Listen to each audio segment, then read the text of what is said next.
4.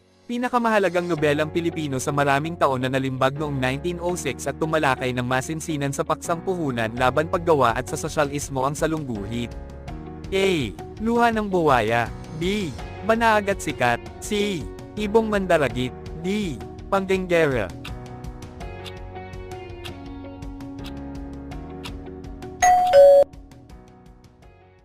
5. Ayon kay Balagtas, ang laki sa layaw, karaniway hubad, kaya ang mga bata ay A.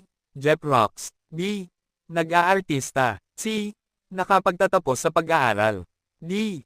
Hindi sumusunod sa magulang.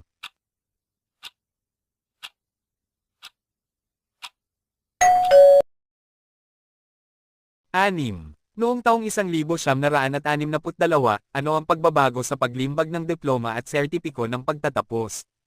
A. Pinahihintutan ng pribadong paaralan na